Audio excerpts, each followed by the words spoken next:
All right, the next one is the renewability clause. Now, this is a concept we need to make sure we understand. The policy itself may or may not be renewable. In fact, it may be non-renewable, immediately cancelable, whatever.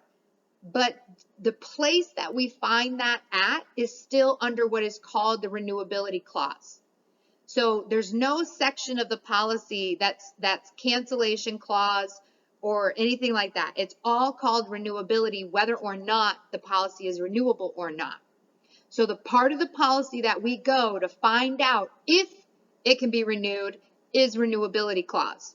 And it may not be renewed. It may say absolutely non-renewable, but we still find that under the renewability clause. And there's no such thing as a cancellation clause. That's usually the answer people will pick when they ask, when they say, where does the customer go to find out the rules of cancellation? Renewability clause. So this will also contain the rules for cancellation. Rules for cancellation. And that's why it confuses people, because renewability is like the opposite of canceling. Renewing says you get to keep it. You're not canceling it. But for the rules for cancellation will be under the renewability clause. There is no such thing as a cancellation clause. Delete that thought. Like, never pick that option. They will put that option on there because it sounds good, it sounds right, but that is not a thing. Now, for renewability clause, there are two main ones that I'm going to teach on the next slide, but they needed a full slide all by themselves. Those are the main ones. These ones may or may not be on your specific state exam, but these are the three other mentioned ones for the exam. But the next slide, the next one, are the most important.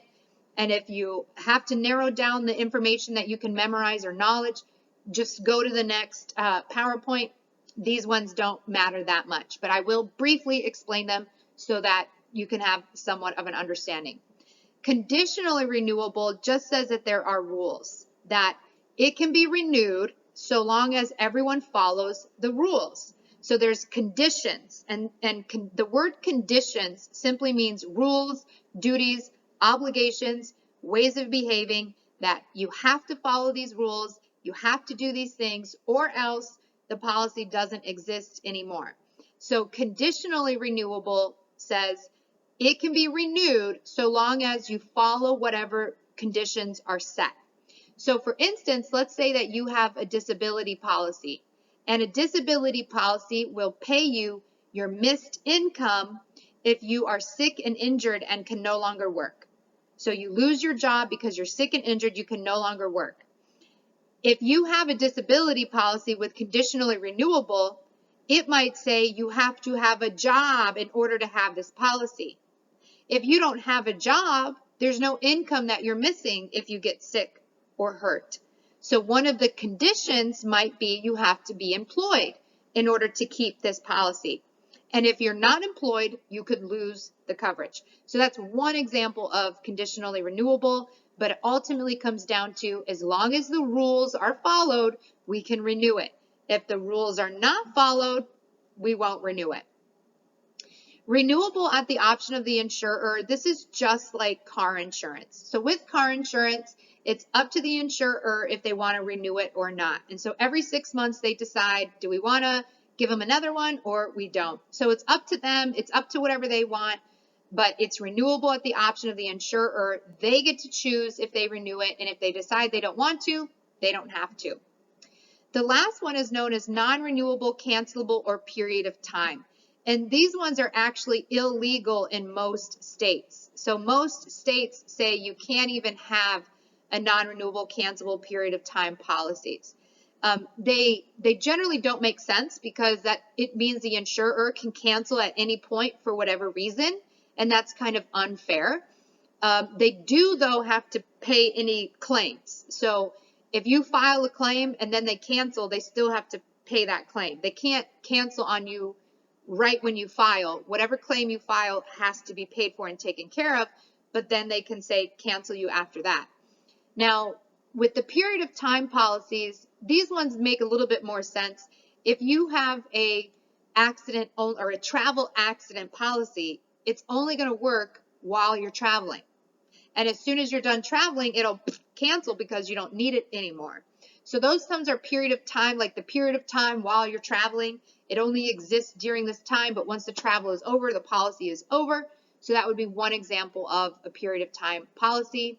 But the main thing is that the insurer can cancel them at any time for whatever reason. That's non-renewable, cancelable, or period of time. Now, the two big ones on the next slide. These two are the main renewability clauses that you need to remember. And they're actually kind of similar, so it's important to make sure that we know the difference. The first thing that is the same is they cannot be canceled. Cannot be canceled. With the word non-cancelable and guaranteed renewable, non-cancel is saying can't be canceled. Guaranteed renewable is saying can be renewed. They can't cancel it if it can always be renewed. So both of them are saying cannot cancel. That is true. Both of them are good till 65. Good till 65 years.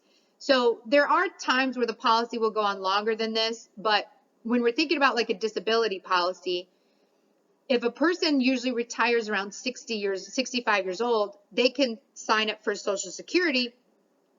They don't need any more income. So if you have a disability policy and it goes for the rest of your life, it'll go till 65, it'll stop paying you, and then you sign up for Social Security anyway. So it generally will say good till 65 because at that point, you can just sign up for Social Security. So both of them are good until age 65.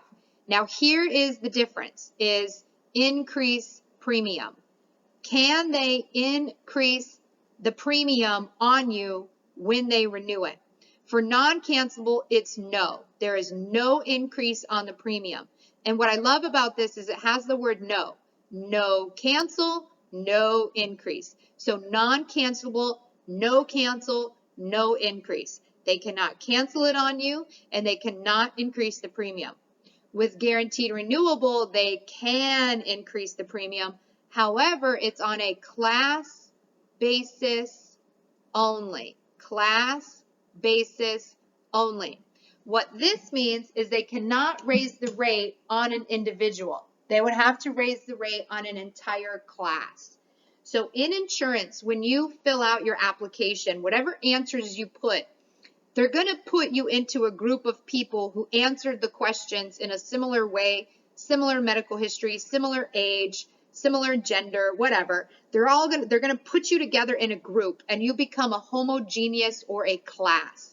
And they keep you guys together so they can see how many claims you have, monitor you, and you're all going to pretty much do the same things because you all have the same medical history. If, as a class, all of you are filing a bunch of claims, then the rate would go up when it's renewed. But if everyone in the class has pretty low claims usage, you're not necessarily going to see a claim increase. If you are in a class and you file a bunch of claims, but no one else does, you're not going to see an increase because the class itself did well and didn't have a lot of claims. So with guaranteed renewable, they can increase the premium on a class basis only. And you don't even need to be able to describe class unless you have a general insurance chapter and they have law of large numbers, which has the homogeneous. But all you need to know is that guaranteed renewable can increase on a class basis only. So as a recap, we have non-cancelable, guaranteed renewable. Both of them say they cannot be canceled. They have to be renewed so long as the customer pays the premium. They both say that they're good till 65. And then the difference is that non-cancelable is no increase, guaranteed renewable increase on a class basis only.